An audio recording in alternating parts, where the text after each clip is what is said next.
We often find with moving things in the industry forward in the way we do things, and particularly when it's transformational change like Passive House rather than just small increments, that we get a lot of requests at the Passive House Institute about how do we talk about this in a way that's effective, and how do we communicate to clients what they're going to do with Passive House or why they might want to do Passive House. So we've put together a session this afternoon with 3 different aspects on communication. First up, we've got Dr. Jess Berentson, who we've brought back, who spoke at a previous conference. And if you want to have a look at what she presented, like if you want to revisit stuff again after this, the presentation that she did in 2019, I think it was, is on our website under the past conferences. The video of it's there. And then after that, we've got a session with a homeowner and communications person, Rachel Rose, with 2 builders. So it was always very good to get builders up the front of the room to talk about things. And then after that, we've got Alex Slater, who's across from Australia, and is going to talk to us about some of the more communication aspects of technical and design side of things. So if we could welcome Jess up to start the afternoon session.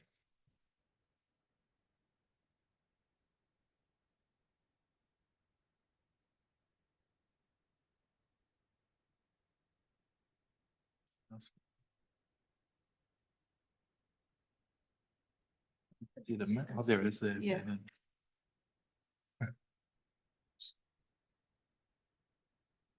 You're on. Oh, kia ora. Thanks, Aaron. I've lowered the thing so short people can see over the top. It's always a benefit.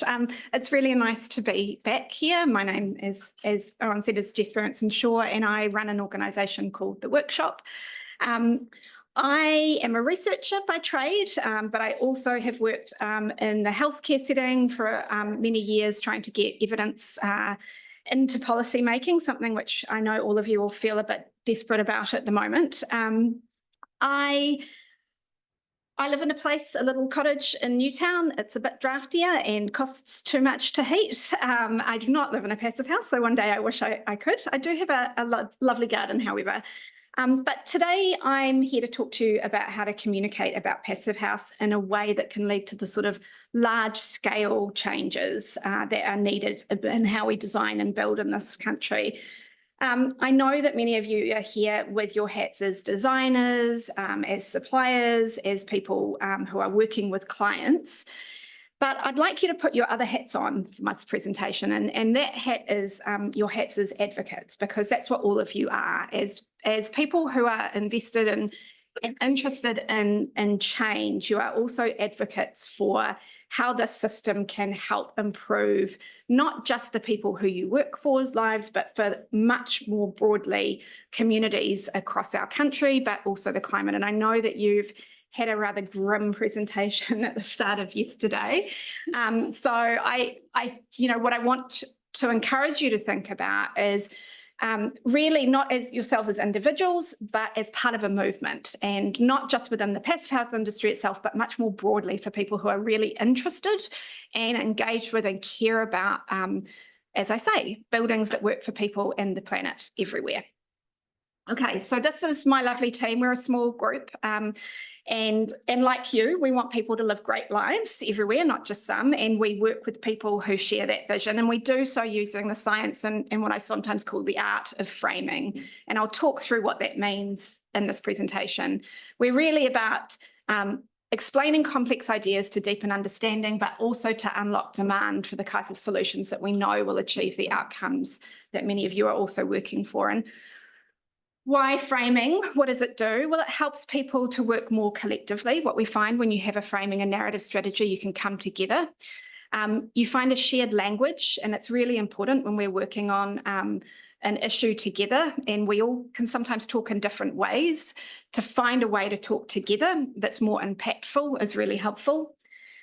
You can create a big tent for your issue, and by that what I mean is that you can bring a lot of people on board to your issue, and you can really broaden the people who understand and support what you do.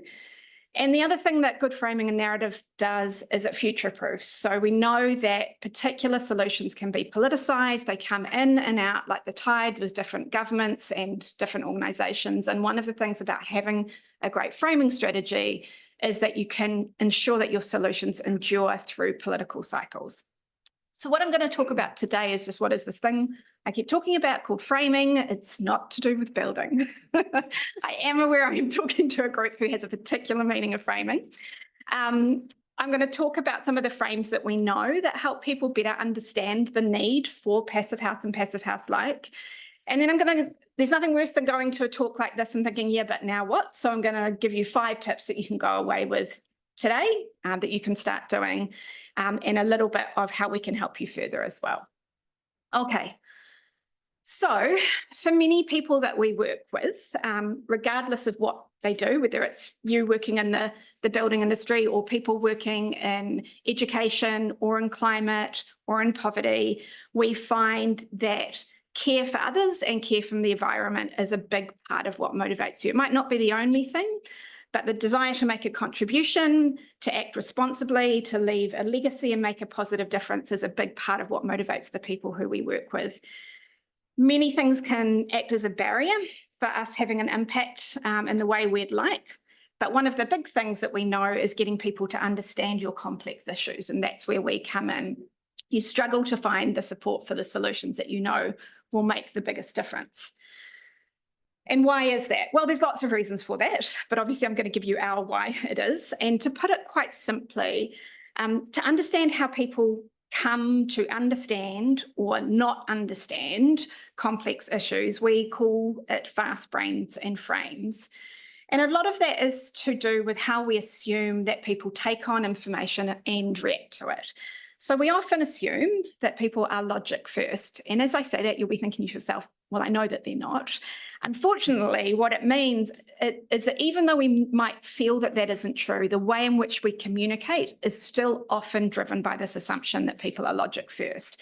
That if you give them the right information and facts and you just fill them up, then they'll come to apply the right decision. And it's often quite confusing when they don't. Our response is to give them more facts and more evidence and say, but what about the evidence? And what about the evidence? And what about my facts? The other thing that we can do is maybe if we don't come from a science background, maybe we come from a more storytelling background, is that we assume that a great emotional story will build demand for the types of solutions that will work. But what the cognitive science tells us is something quite different. How people process and understand and respond to information they get presented with is determined mostly by an unconscious cognitive process, and that is connected to how the issue is framed in our culture. So what I will look at first is that unconscious cognitive process. My colleague has a great term for this. She calls it the cognitive ringer, which I thought is quite a good, like those old mangles that you ring things through. Some of you might have heard of a cognitive psychologist called Daniel Kahneman. They renamed him a behavioral economist so that people would listen to him. So that gives you a hint about how framing works. And the book that he wrote outlines all the ways that we've developed over millennia 2 systems of thinking, the fast thinking system and a slow thinking system. And I'm primarily interested in talking about the fast thinking system. And that is, the fast thinking system helps us process an enormous amount of information really quickly over time. It's very functional.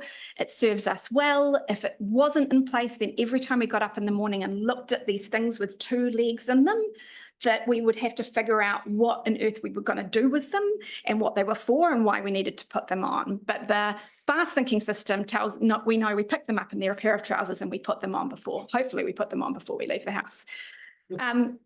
It's very functional. And what it looks like is this. Briefly, and I think that probably Kahneman would maybe turn in his grave a little bit, but anyway, we're just going to go with this, is we process information first through what we already believe and what we value, so our existing understandings and beliefs. We use emotion to judge how that information sits with what we already know and believe. And by emotion, I mean feeling. So that might just be a somatic feeling in your body. And I think all of you can probably think of a time when you respond emotionally to a piece of information that you just know is wrong every time Chris speaks in the media, for example.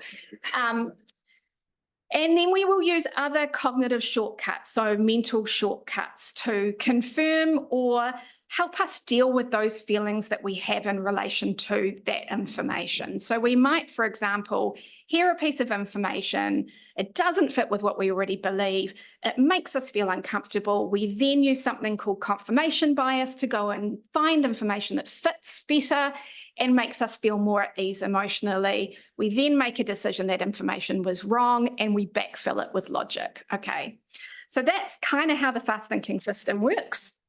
And unfortunately, the second issue that comes in is that how an issue is framed or presented in our culture affects this cognitive ringer process as well. So what's framing? At its most basic, it's how we present an issue. And we frame all of the time. We can't not frame. It's part of our fast thinking system. What we can do is make strategic choices about different frames that we use. But at its essence, what framing does, it influences how people think and reason about an issue, and as a consequence, how they respond. It affects that cognitive ringer. So, what do you see? Some of you see a vase. Yep, and some of you will see two faces, right? Most of you will be able to see both now that I've said it, but you won't be able to see them both at the same time. And much like this, we can see an issue quite differently, but we can't see it differently at the same time. And this is how our thinking and belief system works and how framing affects it. So framing and this thing I call narratives, which I'll talk about a little bit later, help switch on or off different ways that we have of seeing issues. And people can think about, and I use the term know because I'm talking here a lot about just deep cultural assumptions that exist in our society that people just don't even stop to draw upon. But we can think about and know things in quite different ways. And I know that sounds kind of counterintuitive sometimes, but because often we're dealing with people who sit at either end of the spectrum. We're often dealing with people who are very anti or are already on board with our issue. But for lots of people, believe it or not, who never think about Passive House, they sit in the middle and they will move. They are exposed to different frames and different ways of thinking about the world, and they will move between them, and framing switches them between them. So I'll just give you a quick, just think of the first few words that come up when you see this word consumer. You can call them out if you like. Shopping. Yep, consumerism bad. Yep. Customer. Yep. That'll do. What about this one? People. Yep. Upstanding. Yep. Good. Yep. So we do this quite a lot. And this is pretty much, I mean, there'll be other things. People in New Zealand always say consumer magazine actually as well, but well, it's just good brand recognition for them. I should email them and ask for some kickback. But anyway, what you're seeing here is two frames, and this word consumer brings with it a whole set of beliefs and understandings about how the world works.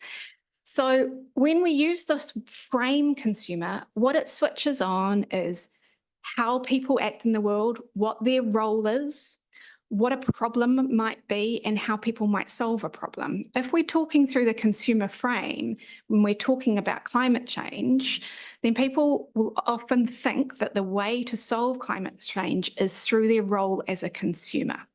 And that's why when you ask people who care about climate change what they should do, they say recycle.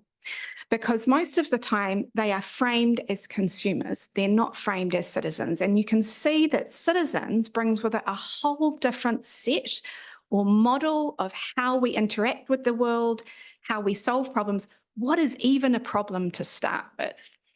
And what we know with frames is that they are associated with neural networks in the brain. So if you were to do an ECG on someone or scan them while they're thinking about different ideas, particular neural networks will light up in the brain, because the more that an idea is framed, the stronger a neural network in the brain becomes associated with that, because it's part of our fast thinking system.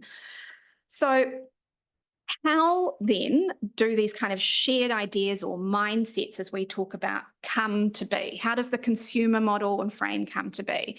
Well, we talk about them as shared mindsets, but you might have heard them as mental models, or sometimes I hear people talk about it as sort of collective consciousness, but they're really culturally determined ways of thinking and reasoning. They come from all of this water that we swim in, our family culture, our news and entertainment, schools and communities. They develop all of these different mindsets which are associated with these neural networks in our brain. And they're activated and strengthened by the frames that we use in our environment, so the way in which people frame an issue. And what they influence is our willingness to hear evidence, so they influence that cognitive ringer process as well. One of the things that's important to think about in terms of the strengthening of neural networks and ideas by particular frames is this: repetition. So with repetition of information, particular mindsets or beliefs that we have in our minds become more familiar. And the more familiar an idea comes to us, the easier it is to bring to the surface, the more true it seems. Now, what this means for those of us who are trying to communicate complex ideas and are often frustrated by incorrect information is that if we become the people who are a source of repeating an unhelpful frame or an unhelpful piece of information, all we're doing is activating that neural network and making it stronger, even if we're telling people, I want you to understand that this isn't true. So this is what the study was about. When people were exposed to false information about climate change, in order to rebut it, it made it seem more true. Because if you think about those neural networks, they're just being activated every time we talk about a frame. George Lakoff, who's a cognitive linguistics expert, often talks about you can't negate a frame. A frame is there. The minute you talk about it, it's activated. So if I tell you, don't think of an elephant, so that's how that works, right? The minute we use a frame or talk about a piece of information that we don't want people to think about, they will think about it, and we strengthen that neural network. So looking at that cognitive ringer again, what we know is that frames affect the type of mindsets and beliefs that you can access. Because if people hold different mindsets, especially those people who are open to understanding, they're not sitting at either end of that I've already made up my mind spectrum, which is most people in our research, then our frame can really influence the mindset which gets activated and then the decision-making process that people make. And I'm going to show you how that works from some of our research. Very apologetic. Actually, I'm not going to apologize to this group. You guys love a graph. In fact, this probably looks way simpler than some of the stuff I see you produce. Okay, so this is research that we did on mode shift. So moving people out of cars into bike lanes. So it's really about policy shift. We were interested in how could we talk about putting in more bike lanes, having more active transport, reducing things like cars on the road. And what we wanted to know was, were there particular frames that would shift people to support these types of policies? We presented a randomised group of New Zealanders with 3 frames, and we had a control group. And that control group were just being exposed to the everyday framing about transport. And what we knew from our research is that how most people tend to think about transport is what we call transport is cars. That's the kind of default frame. If you say the word transport, people think about cars. So what we found is that these 3 frames, where one we called making space for everyone, and that was really about these policies being about delivering better transport outcomes to disabled people, older people, people who didn't have access to a car, so people on low incomes, for example, or who lived in areas where there wasn't good public transport. We used another frame which was about childhood independence. So that's very much framing the issue of public transport through this idea that children can start getting around cities, especially, much more independently without parents. that they can have the freedom to explore. I don't know about you, but I spent a lot of time in the 80s on a bike, just noodling it around where I lived in the hut. And a responsible management frame. So that's the idea that governments need to act thoughtfully, responsibly, and wisely for the long term. Now, all three of those frames led to an increase in support for the types of policies that at the time the council was using. And that was compared to people who were exposed to just the standard framing of transport. So we know in lab tests, they weren't really in the lab, but we know in tests that this actually does increase support for people. So some ways that we can choose to frame. There's lots of ways to frame an issue. And today I'll talk a little bit about values frames and explanations because they're particularly important for the people who we work with, especially when you've got complex issues to convey. But messengers are a frame. Your tone can be a frame. If anybody wanted to kill themselves after the presentation yesterday, I would say that that's because the frame that you were getting, the tone was kind of a depressed, fatalistic one, right? There's all sorts of ways that we can frame, including the story order and even the images that we use. And I think that that can be quite important for the design and building industry as well. And these things that I call narratives, they really just tie together all of these different frames and into bundles, and they weave through our stories. All right, so that's the nerdery. Here's my kind of 5 takeaways from that, because that was a lot. Decisions result from mindsets and emotions, and logic comes later. Shared mindsets tells us what's normal in the world. And framing is how we present an issue, and they are hardwired in, so they're part of our neural networks.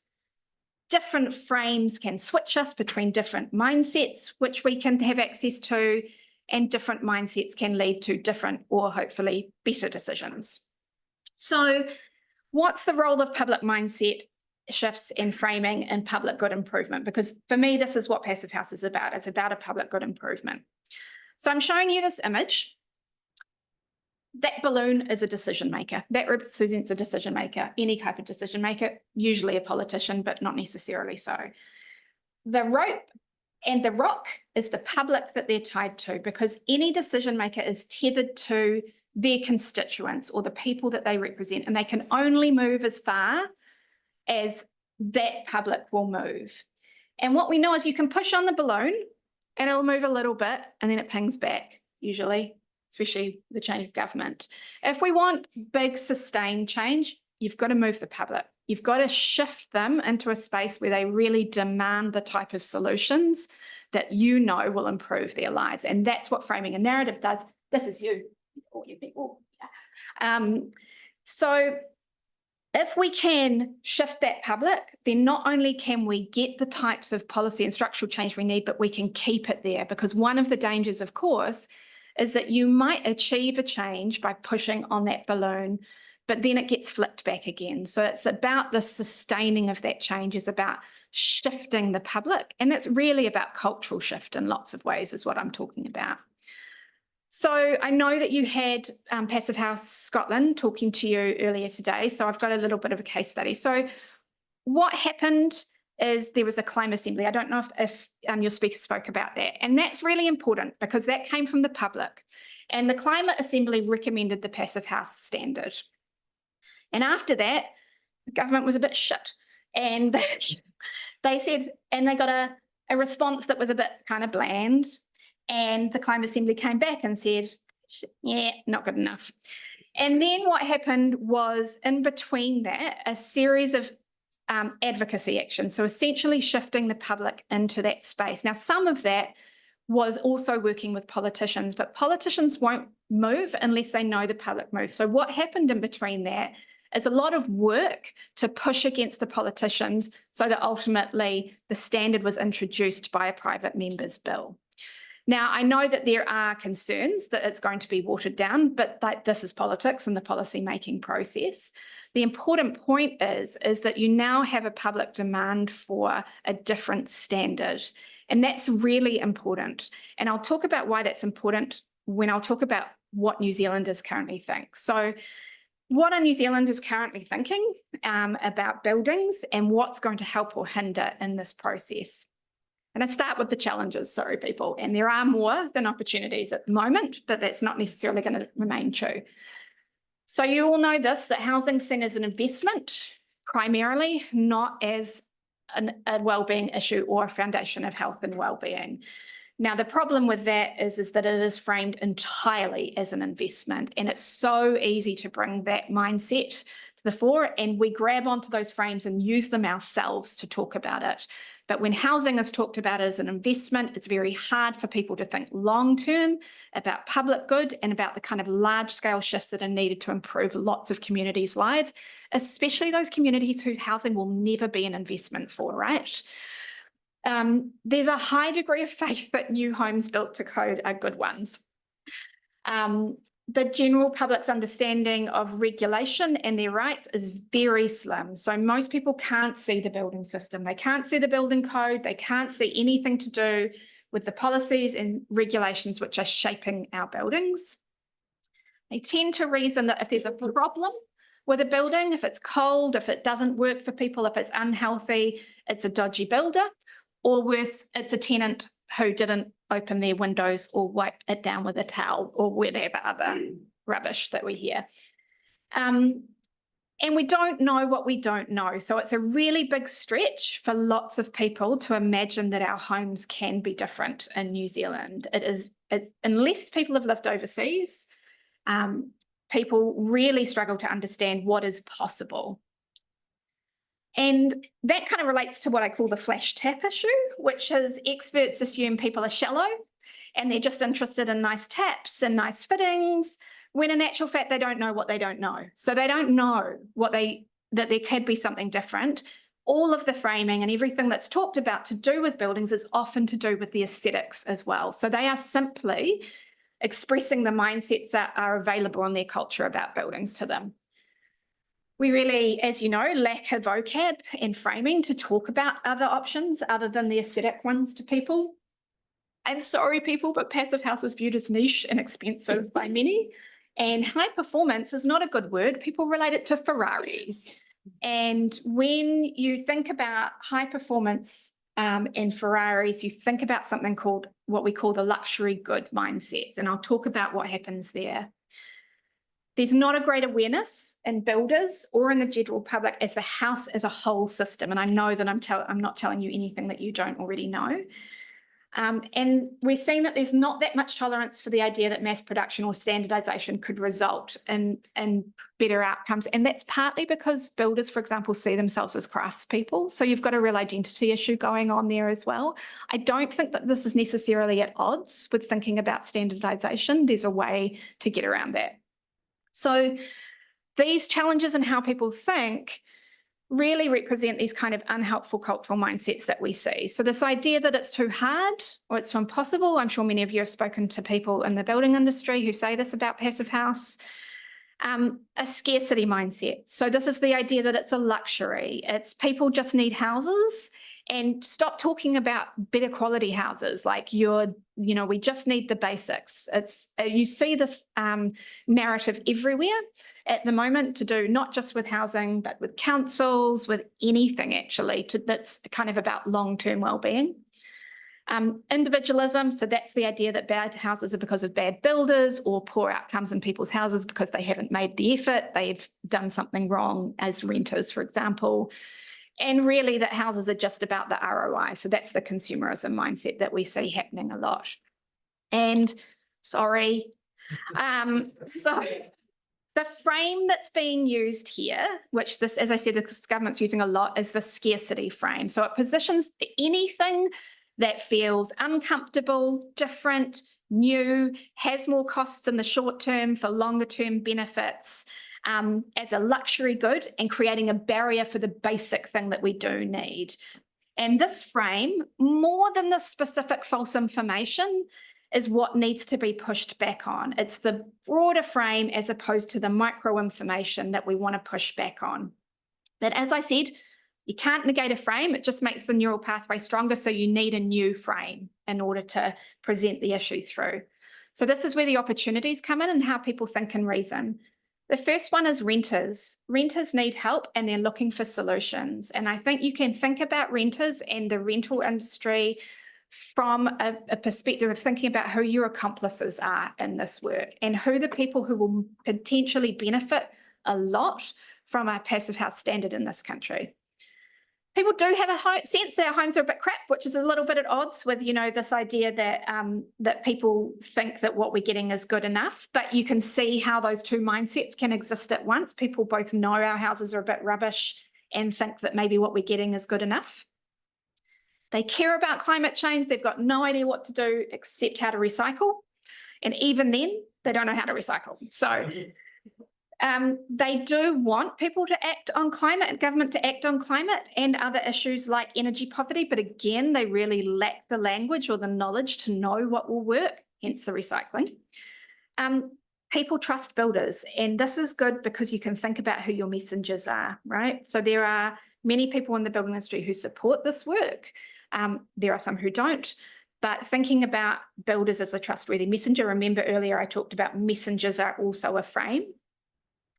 People can reason that prevention is better than cure. They get that. You can put them into that mindset easily. And I think there's a room for you to create a vision about what great housing feels like. And the sorts of big mindsets that we see in the public that I think are going to be useful for you is this one about we can build a better future now. And that's very much about acting boldly now on solutions that we have. Context shapes our lives. So this is very much about helping people understand that systems and structures and policies and regulations and things that government do provide better options for our communities and better lives for people. Redesigning systems when people feel fatalistic and like there's nothing that can be done, if we can lift them into a space where they can see that there are humans involved in creating systems, then they start to feel like they have more power and more opportunity to do something. And that health is built. People get that health happens upstream from in a hospital. They know that it happens in houses and schools and communities. So you can use this as well, this particular mindset. And I'll just give you an example of, negating. This was what negating the scarcity frame looks like. So this is what you don't want to do. Those homes are not a luxury. If people stop expecting huge houses and expensive taps, then it's possible to have a cost-effective passive house. If you were to shift that frame to health is built, what that looks like is all of us need a warm, dry home that we barely need to hit. Oh my God, I'm up already. Passive house is a building standard that put the foundations in place for better homes and lives and for each and every community. So you can see the frame switch there. This is negating, can't negate a frame. This is your new frame. Here's a couple of examples. I think that this cartoon is actually a good example of the build the better future now, even though it is slightly taking the piss out of Chris Pink. I do think what you're seeing there is a kind of a flip where she's actually arguing for, obviously we know that pink bats are barely enough, but where she's talking about the better tomorrow that they were trying to create. This is from the slightly problematic Sand Stubbs, but I think this is a good frame that he's using. And remember that you don't have to be providing, you don't have to agree on the specific solutions with everybody for good framing to influence a change in policy. If you frame together, then you will see shifts without necessarily having to argue with every single person about whether we need a passive house standard or not. Great framing will get you at least to have the conversation about better standards in our housing. So, and here he's talking about context shapes our lives, really by talking about families who live in them deserve that, and better homes. All right, I'm going to whip through these 5 tips for your communications. So the first one is, know what your story is and know your frame that you're using so you don't fall into the trap of negating frames all of the time when you get really big angry feelings. And it's okay to have big angry feelings, as I say, when we're presented with just terribly incorrect and harmful information, especially from people who should know better. But if you know what your frame is, then you can respond with a better frame instead of responding reactively with the negation. We often talk about selling the cake. It's particularly important when you've got a complex technical issue that you are trying to convey. People don't want to hear about the passive house standard. They don't want to hear about a blower door test. They don't want to hear about family retrofits. They want to hear about nice things that we can have as the collective. You can and should be using your facts, but don't lead with them and don't lead with the ingredients. So here's an example of leading with the cake. If there's a downside to this, it might be convincing kids they need to rug up before going outside. They get in this warm, dry house and put on a pair of shorts and t-shirt ready to leave without realizing how cold it is outside. Now, that's a really concrete statement about what it feels like to live in a passive house that people who don't know about passive house will be like, yes, I want that house. I don't want those kids to. Okay.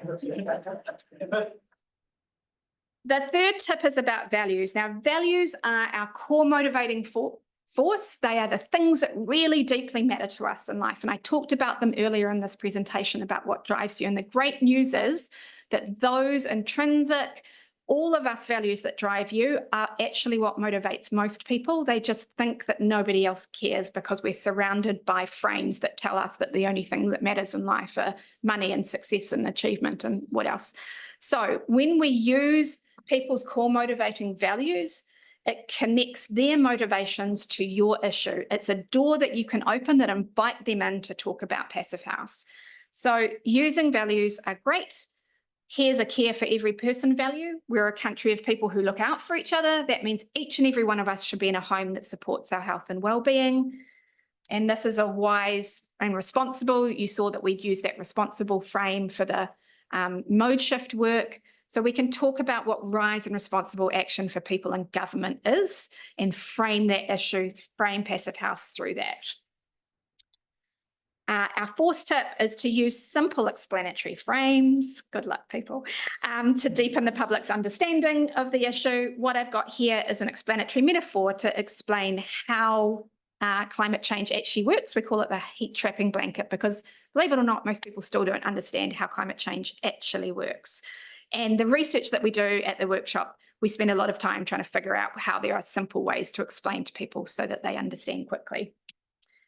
And finally, I'd say work together with people who share your broad vision, because together your stories, which include effective frames, will add up to have an impact like tiles in a mosaic.